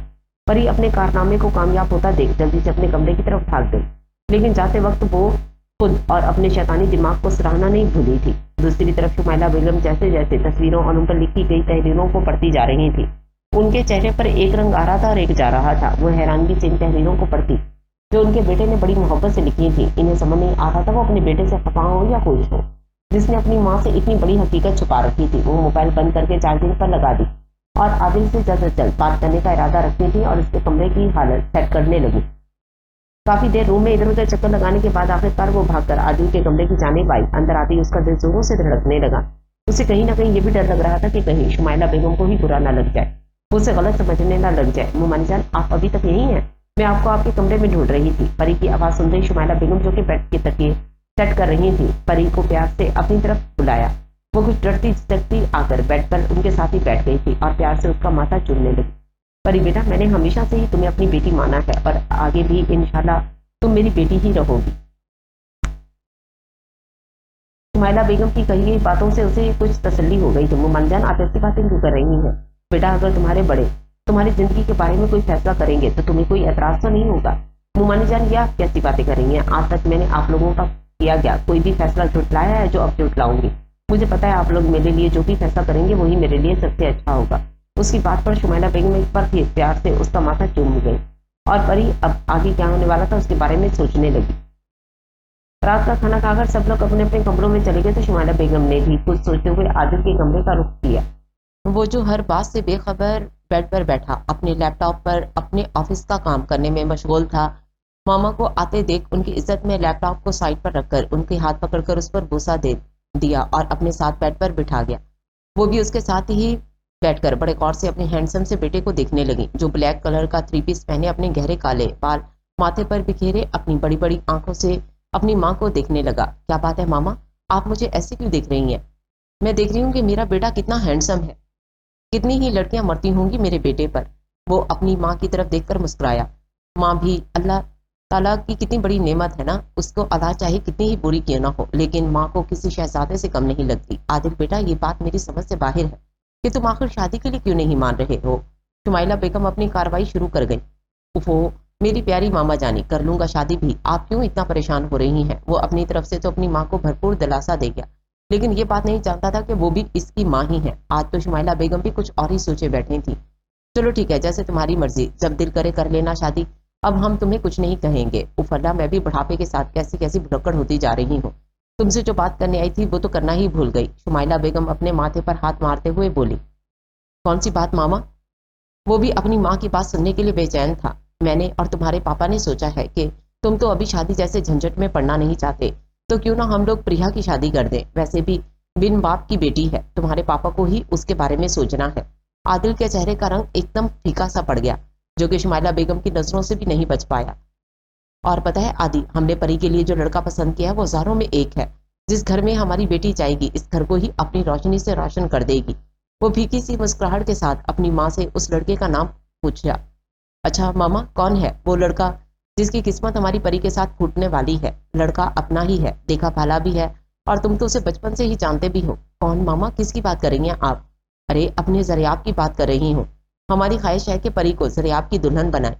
चांद सूरज की जोड़ी लगेगी इन दोनों की। माँ की बात सुनते ही उसे ऐसे लगा जैसे सातों आसमां उस पर सर पर आ गिरे हों। अब आया ऊंट पहाड़ के नीचे। आदिल के चेहरे की उड़ती हुई हवाइयां देख शुमाइला बेगम दिल ही दिल में बोली। वो हैरान कुन नजरों से अपनी माँ की तरफ देखने लगा। जुबान तो उसकी जैसे तालू से ही चिपक कर रह गई हो। आदिल बेटा, क्या हुआ, तुम चुप क्यों हो? मामा, जरियाब और परी, उसकी आवाज गले में ही कहीं अटकने लगी थी। मुझे पता था आदिल बेटा, तुम्हें भी इस रिश्ते से बहुत खुशी होगी। जरियाब है ही बहुत अच्छा बच्चा, हमारी परी को बहुत खुश रखेगा और हमारी परी की भी जिंदगी संवर जाएगी। शुमाइला बेगम आज उसकी बर्दाश्त और सब्र दोनों का इम्तिहान लेने के दर पे थी। मामा, अभी वो छोटी है, इतनी भी क्या जल्दी है? जैसे ही उसका दिमाग अपनी सही जगह पर आया तो वो जल्दी से बोला। अरे कोई छोटी नहीं है, माशाल्लाह 19 की है, और यही सही उम्र होती है लड़कियों की शादी करने की। और सबसे बड़ी खुशी की बात तो यह है कि वो रुखसत होकर यहीं पास में ही जाएगी। जब उसका दिल करेगा मिलने आ जाया करेगी और हम भी जाते रहेंगे। अगर परी का रिश्ता कहीं बाहर होता तो नायरा बेचारी भी परेशान होती, अब उसकी परेशानी भी दूर हो जाएगी, उसे तसल्ली तो होगी। और वैसे भी मुझे लगता है कि वो दोनों एक दूसरे को पसंद करते हैं। माँ की इस बात पर उसे अपना दिल बंद होता महसूस हुआ। दिल में एक कसक सी उठी। नहीं मामा, ऐसी कोई बात नहीं है, उनके बीच ऐसा कुछ भी नहीं है जैसा आप सोच रही हैं।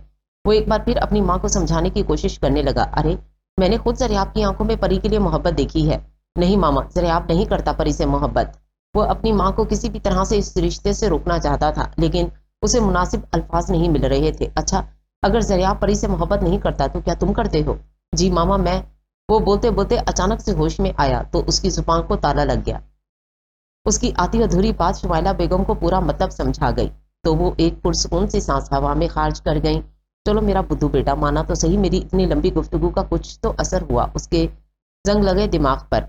तो वो माँ के सामने मुजरमों की तरह सर झुकाकर बैठ गया, जैसे इसने मोहब्बत नहीं कोई जुर्म किया हो। शुमाइला बेगम उसका झुका हुआ सर देखकर प्यार से उसका चेहरा दोनों हाथों में थाम गई और उसके माथे पर ममता भरा बोसा दिया। आदिल बेटा, तुमने अपनी मामा से ये बात छुपाई, क्या तुम्हें अपनी मामा पर भरोसा नहीं था? वो ना चाहते हुए भी बेटे से मोहब्बत भरा शिकवा कर बैठी। नहीं मामा, ऐसी कोई बात नहीं है, मैं बस कोई मुनासिब मौका देखकर आपसे बात करने ही वाला था।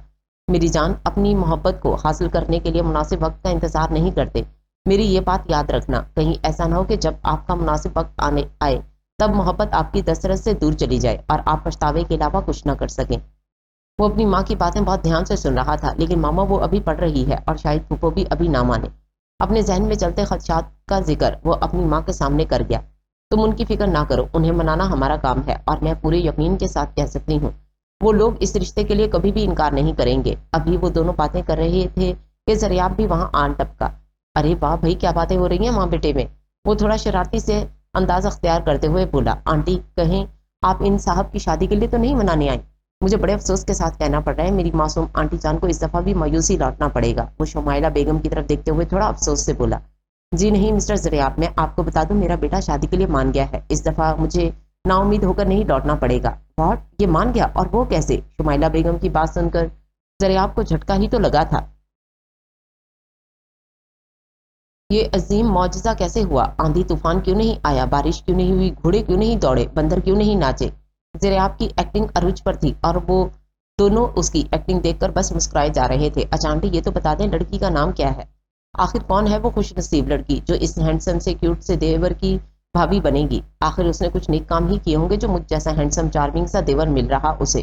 तुम्हें ज्यादा मासूम बनने की जरूरत नहीं है, जैसे कुछ पता ही ना हो तुम्हारी आने वाली भाभी कौन है। शुमाइला बेगम उसके कान मरोड़ कर बोले। तो वो हैरानगी से अपनी दोनों आंखें खोले अपने दोस्त की तरफ देखने लगा। आती यार, क्या आंटी को वाकई पता चल गया? तो वो बेचारा मासूम सी शक्ल बनाए हाँ में सर हिला गया। याहू, अब मेरा दोस्त भी घोड़ी चढ़ेगा। ज़रियाब खुशी के मारे याहू के नारे लगाता जल्दी से आदिल के गले लग गया। मुबारक हो मेरे यार, खैर मुबारक। आदिल भी प्यार से उसे जवाब दे गया। आदिल बेटा, तुम्हारे पापा भी तुमसे बात करने का कोई अच्छा सा मौका ढूंढ रहे हैं ताकि तुम्हें शादी के लिए राजी कर सकें। अब मैं तुम्हारे पापा को सारी बात बताकर मिलकर मशवरा करके नाइला से बात करते हैं रिश्ते की। मुझे पूरा यकीन है वो मान जाएंगे और नाइला भी रिश्ते के लिए हाँ कर देगी। अच्छा अब तुम लोग भी रेस्ट करो। ओके मामा, गुड नाइट। बोलते साथ ही शुमाइला बेगम अपने रूम की जानिब जबकि ज़रियाब अपने घर की जानिब रवाना हो गया। शुमाइला बेगम जब कमरे में दाखिल हुई तो वलीद साहब बैकग्राउंड से टिक लगाए ना जाने कौन सी किताब के मुताले में मशगूल थे। वो भी आकर उनके पास बैठ गई। वलीद, मुझे आपसे एक ज़रूरी बात करनी थी। मिल गई अपने बेटे से फुर्सत मेरी बेगम को, जो अब उसके बाप से बात करनी है। वलीद साहब कभी तो संजीदा हो जाया करें। शुमाइला बेगम थोड़ा गुस्से से बोली। अच्छा ठीक है, बताएं क्या बात है। तो शुमाइला बेगम शुरू से लेकर आखिर तक सारी बात उनके हुमतन गोश कर गई, जिसे सुनकर वलीद साहब पहले तो हैरान हुए लेकिन बाद में हल्का सा मुस्कुरा दिए।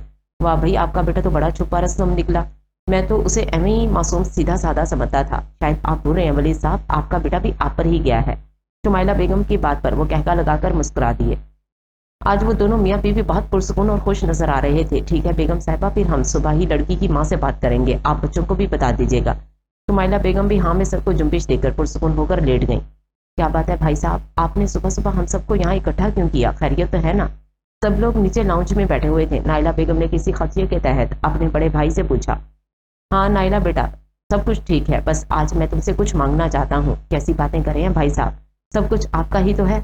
नाइला बेगम को समझ ही नहीं आया उनके साथ ऐसी कौन सी चीज़ है जो उनके भाई साहब को मांगने की जरूरत आन पड़ी, जबकि आज तक तो उन्होंने उसे बस दिया ही था। परी बेटा जाओ, सबके लिए चाय बनाकर लाओ। नाइला बेगम अपनी बेटी से बोली, जो टांग पर टांग चढ़ाए बड़े सुकून से बैठी हुई थी। माँ की बात सुनते ही वो मुंह के साफिये बनाकर सोफे से उठ खड़ी हुई। नहीं परी बेटा, आप भी बैठो यहाँ, फिलहाल आपका यहाँ होना ज्यादा जरूरी है। वलीद साहब उसे अपने पास बुला के बोले। वो तो जैसे मौके के इंतजार में थी, भागकर उनके पास जाकर बैठ गई। हमारी परी जो कि ठहरी सदा की जासूस, उसके दिल में घंटियां बजनी स्टार्ट हो गई थी। उसका शैतानी दिमाग इससे सिग्नल देता है कि ताया अब्बू क्या मांगने की बात कर रहे हैं। ये सोचते ही उसे ठंडे पसीने आने लगे। नाइला, मैंने कभी भी आदिल और परी में फर्क नहीं किया। वलीद साहब बात का आगाज करते हुए बोले। जी भाई साहब, मैं जानती हूँ आप परी को मुझसे भी ज्यादा चाहते हैं। तो बस फिर ठीक है, मैं अपनी बेटी को हमेशा के लिए अपने घर ले जाना चाहता हूँ। है मामूजान, अभी भी आपके ही घर हूँ? परी की जुबान में अचानक से खुजली हुई तो बोल पड़ी। नाइला बेगम ने उसे घूरा तो खुशियानी हंसी हंस दी। पगली ना हो। तो वलीद साहब उसके सर पर हल्की सी चिप लगाकर बोले, मेरे कहने का मतलब है कि अपने आदिल की दुल्हन बनाकर। अपने मामू जान की बात सुनकर उसे सबसे बहुत शर्म आ रही थी। उसका दिल किया कि वो वहां से भाग जाए और कहीं गुम हो जाए, और उसका दिल तो 200 की स्पीड से दौड़ रहा था। ज़रियाब चेहरे पर शरारती सी मुस्कुराहट लिए उसके चेहरे के फेस एक्सप्रेशंस को अपने मोबाइल के कैमरे में महफूज कर रहा था। आदिल ने ही उसे वहां भेजा था ताकि वो उसे पल पल की खबर दे सके। नाइला बेगम की खुशी की तो कोई इंतहा नहीं थी। उसकी परी के लिए दिल से आदिल से बेहतर कोई लड़का और कोई हो ही नहीं सकता था। नाइला बेगम एक झटके से सोफे से उठी। नाइला बेगम को यूं उठते देख सबके चेहरों पर डर सा छा गया। इन्हें डर होता है कि कहीं नाइला बेगम उस रिश्ते से इनकार ही ना कर दें, इन्हें एतराज ना हो। कहाँ जा रही हो नाइला? वलीद साहब पूछने लगे। मिठाई लेने जा रही हूँ भाई साहब, इस खुशी के मौका पर मीठा बहुत जरूरी है। क्यों भाभी? वो शुमाइला बेगम से भी राय तलब कर गई, जो कि इसकी बात पर हाँ में सर हिला गई। परी बेटा, अगर आपको कोई एतराज है तो आप बिना झिझक मुझे बता सकती हैं। आपकी रजामंदी और खुशी भी हमारे लिए बहुत अहमियत रखती है। नहीं मामू जान, मेरी खुशियों के बारे में तो आपसे और मामा से बढ़कर कोई नहीं सोच सकता, मैं खुद भी नहीं। आप मेरी जिंदगी का जो भी फैसला करेंगे मुझे कबूल होगा। उसके इख्तियार की वीडियो बनाकर जरियाब जल्दी से आदिल के पास भेज गया और वलीद साहब परी को अपने साथ लगाकर उसके माथे पर प्यार करने लगे। जरियाब बस इतनी ही देर चुप रह सकता था, इसलिए फौरन से अपनी जगह से उठकर परी के पास आया। अस्सलाम वालेकुम माय डियर भाभी जान।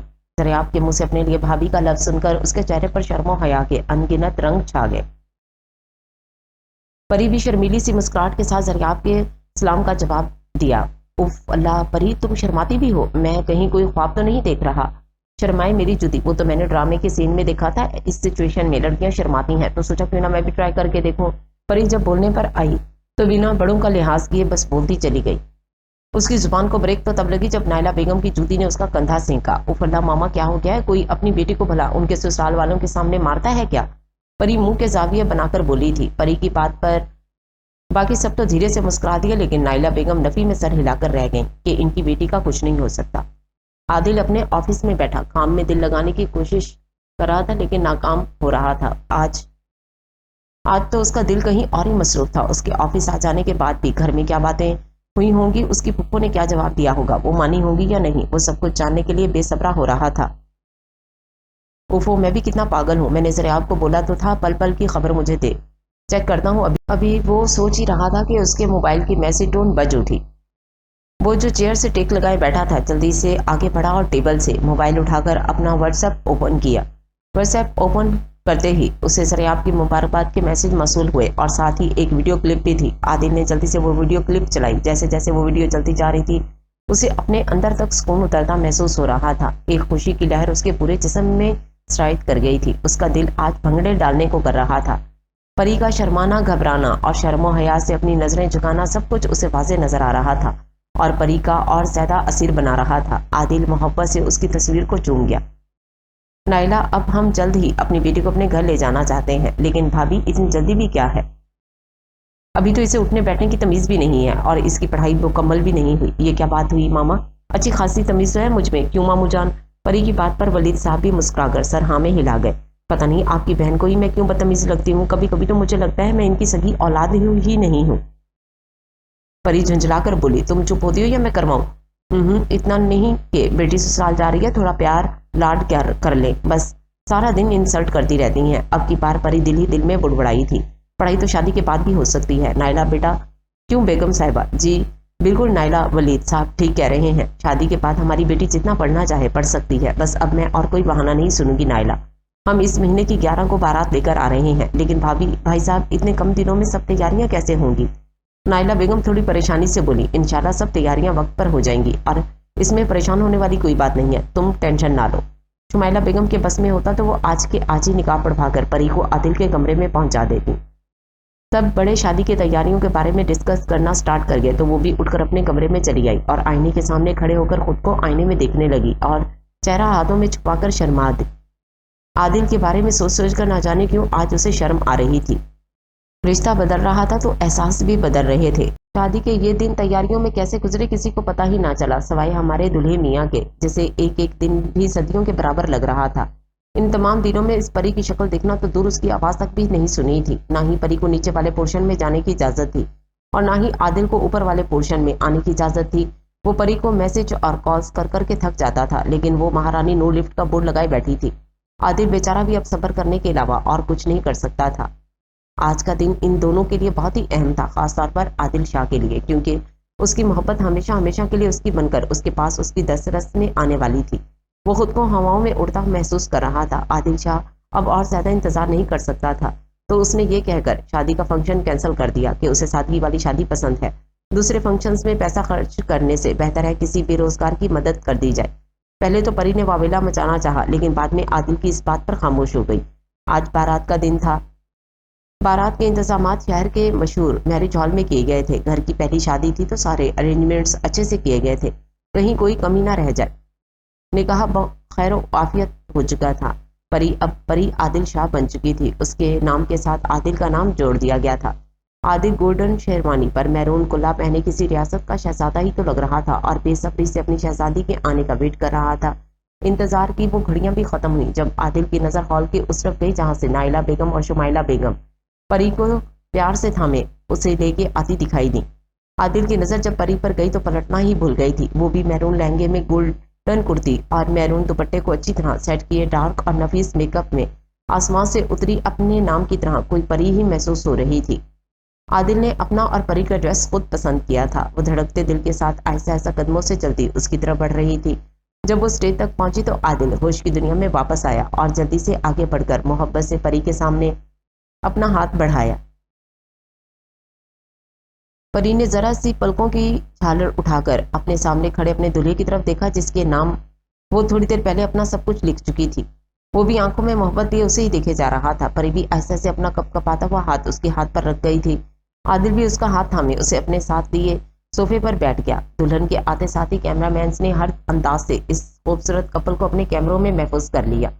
खाना खा लेने के फौरन बाद ही रुखसती का शोर उठा तो परी की हालत भी गैर होने लगी। ये वो वक्त था जो हर लड़की के लिए मुश्किल होता है।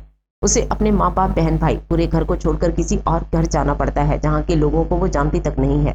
बेशक परी ने रुखसत होकर वापस उसी घर में ही जाना था जहाँ उसने बचपन से लेकर जवानी तक का सफर तय किया था, लेकिन रुखसती के वक्त रोना एक फितरी अमल है। सबकी दुआओं और कुरान पाक के साए में परिहा को आदिल शाह के साथ रुखसत कर दिया गया। घर आते ही मुख्तलिफ रस्मों के बाद शुमाइला बेगम परी को उसके कमरे में छोड़ आई ताकि थकावट की वजह से उसकी तबीयत खराब ना हो जाए और वो थोड़ा आराम कर ले। वो आंखें बंद किए बैठ के राउंड से टेक लगाए अपनी जिंदगी में आने वाले नए लम्हात के मुतालिक सोच रही थी कि इतने में उसे दरवाजा खुलने और बंद होने की आवाज सुनाई दी तो वो जल्दी से अपनी आंखें खोलकर सीधी होकर बैठ गई। वो अपनी शेरवानी उतारकर स्टैंड पर डाल गया और धीरे से कदम उसकी तरफ बढ़ा गया। उसके हर बढ़ते कदम के साथ परी के दिल की धड़कनें शोर मचाने लगी। वो आकर बेड पर बिल्कुल उसके करीब बैठ गया। अस्सलाम वालेकुम। वो मोहब्बत से अपनी शरीक हयात पर सलामती भेज गया। वालेकुम अस्सलाम। उसकी आवाज़ की वाज़ेह लड़खड़ाहट महसूस कर रहा था, इसलिए थोड़ा पीछे होकर बैठ गया। कैसी हो? उसकी बोझल आवाज़ पर परी की हथेलियां पसीने से शराबोर हो गई। ठीक हूँ, वो थोड़ा अटकते हुए जवाब दे गई। घबराओ मत परी, सब कुछ ठीक है। वो उसकी घबराहट अच्छी तरह महसूस कर रहा था, इसलिए उसे रिलैक्स करने का बोल रहा था। कुछ याद आने पर वो बेड से उठकर अलमारी की तरफ बढ़ा और जब वापस आया तो उसके हाथ में एक लंबा सा केस था जिसे उसने परी की तरफ बढ़ा दिया और खुद भी उसके पास ही बैठ गया। इसमें क्या है आदि? खुद खोल कर देख लो। आदिल के कहने पर वो आहिस्ता से इस केस को खोलकर देखने लगी और खुशी से पागल हो गई। गोल्ड की एक बारीक सी चैन थी जिस पर ए और पी लिखा हुआ था, जिसमें छोटे छोटे व्हाइट डायमंड जगमगा रहे थे। वाओ आदि, ये तो बहुत ही खूबसूरत है। Thank you so much. उसे वो चैन सच में बहुत पसंद आई थी। हाँ, लेकिन मेरी खूबसूरत बीवी से कम। उसकी नाक दबाकर बोला। अच्छा उठो। क्यों? अरे उठो तो सही। वो परी का हाथ पकड़े उसे आईने के सामने ले गया और खुद उसके पीछे खड़ा होकर उसके गले से भारी नेकलेस उतार कर साइड पर रख गया और खुद उसके पीछे खड़ा होकर अपनी लाई हुई चेन उसके गले की जीनत बना गया। उसकी उंगलियों का लम्स अपनी गर्दन पर महसूस करके वो अपनी आंखें बंद कर गई जोर से, और वो जो आईने में उसे ही देख रहा था उसे कबूतर की तरह ही वो आंखें मीचते देख बेकाबू सा होने लगा और बिल्कुल उसके सामने आकर खड़ा हो गया। इतना करीब के परी की गर्म सांसें उसे अपने सीने पर महसूस होने लगी और उसके अंदर के जज्बात मुंह जोर होने लगे थे। वो जरा सा झुककर उसकी लरसती पलकों पर नरमी से अपने होंठ रख गया। उसकी इस हरकत पर वो एकदम कांप गई और पट से आंखें खोल गई। उसको शर्माकर नजरें झुकाते देख आदिल बेकाबू सा होने लगा और उसके दोनों हाथ पकड़कर अपने दिल के मुकाम पर रख दिए और अपने दहकते लब उसके माथे पर रखे। वो उसके लम्स को अपने अंदर तक उतरता महसूस कर रही थी। कुछ लम्हे यूं ही खामोशी से सिरक गए। परी, तुम अब काफी थक गई होगी, इतना हैवी ड्रेस पहना है, चेंज कर लो। वो अपने जज्बात पर काबू पाते उसे कहने लगा, जो कि उसके लिए एक मुश्किल अमर था। आदिल के कहने की देर थी कि वो जल्दी से अपने दुपट्टे की पिन्स निकालने लगी। कुछ तो निकल गई आसानी से, लेकिन कुछ बुरी तरह फंस चुकी थी। वो रोई शक्ल बनाकर आदिल की तरफ देखने लगी, जो बड़े निमाक से उसे ही तकने में मसरूफ था। वो उसके नजदीक आकर खड़ा हो गया और उसकी पिन्स निकालने लगा। उसकी गर्म लो देती नजरें मुसलसल परी के चेहरे का ही तवाफ कर रही थी। दूसरी तरफ वो भी उसकी लो देती नजरों से मुस्कुराइज होने लगी। निकाह जैसा पाक बंधन दिलों में मोहब्बत पैदा कर ही देता है। निकाह जैसा पाक बंधन हो, साथ मन चाहा जीवन साथी हो, तो खुद के अंदर जागते जज्बात को कंट्रोल करना इंसान के बस में नहीं होता। जैसे ही उसका दुपट्टा उसकी गर्दन से नीचे सिरका तो उसकी सफेद सराहीदार गर्दन आदिल की तमाम तर तवज्जो अपनी तरफ खींच गई। आदिल दिल के हाथों मजबूर होकर उस पर झुक गया और अपने दहकते लब उसकी गर्दन पर रख दिए थे। उसका लम्स परी को और भी उसका दीवाना कर रहा था और वो अपने लिए पनाह ढूंढती उसके चौड़े सीने में अपना मुंह छुपा गई। परी की यह हरकत उसे हैरान कर गई थी और एक जानदार सी मुस्कुराहट उसके चेहरे पर छा गई। इसका मतलब आग दोनों तरफ बराबर लगी हुई है। और वो उसके कान में हल्की सी सरगोशी करते हुए बोला। आदिल की ज़ूम बात पर वो होश की दुनिया में वापस आई और जल्दी से उससे दूर होकर खड़ी हो गई। आदिल ने सवालिया नजरों से परी की तरफ देखा, जैसे पूछना चाह रहा हो, अब क्या हुआ आदि, आपने मुझसे शादी क्यों की है? उसकी बेतुकी बात पर आदिल उलझी हुई नजरों से उसकी तरफ देखने लगा। परी, ये कैसा पागलों वाला सवाल है? मैंने जो पूछा है आप उसका जवाब दें। आपको इतनी सारी गर्लफ्रेंड्स थी और आप उनमें से किसी से भी शादी कर सकते थे, फिर मुझसे ही क्यों की? अब वो अपने सवालों की दुकान खोल चुकी थी, क्योंकि उसे आदिल से उसकी मोहब्बत का इकरार सुनना था। मेरी कोई भी गर्लफ्रेंड नहीं है, मैं बस मजाक में वो सब कहता था। उसे लग रहा था परी उस पर शक कर रही है। अच्छा ठीक है, मैं मान लेती हूँ, लेकिन ये तो बताएं आपने मुझसे शादी ही क्यों की? परी, ये क्या बचपना है? वो उसकी तरफ बढ़ा तो वो जल्दी से पीछे हट गई। जब तक मेरी बात का जवाब नहीं देंगे आप, तब तक मेरे पास आने की हिम्मत भी मत कीजिएगा मिस्टर आदिल शाह। जब मैं सो रही थी तब तो बड़ा इजहार कर रहे थे, अब क्या मुंह में दही जम गया है आपके? उसकी बात पर उसे झटका ही तो लगा था। क्या मतलब है परी तुम्हारा? वही जो आप समझ रही हैं, मतलब उस रात तुम जाग रही थी। तो वो मासूम सी शक्ल बनाकर हाँ में सर हिला गई। आदिल उसे पकड़ने के लिए उसकी तरफ बढ़ा तो वो उसे जारहाना अंदाज में अपनी तरफ बढ़ते देख जल्दी से भागना स्टार्ट की, लेकिन भारी ड्रेस होने की वजह से ज्यादा दूर तक नहीं भाग पाई। आदिल जल्दी से आगे बढ़कर उसे अपनी मजबूत बाहों में जकड़ गया। उसकी पकड़ में इतनी शिद्दत थी कि परी को अपनी पसलियां टूटती महसूस हुई। जब सब कुछ पता था तो इतना वक्त क्यों ज़ाया किया? क्योंकि मुझे फेस टू फेस आपसे मोहब्बत का इकरार सुनना था।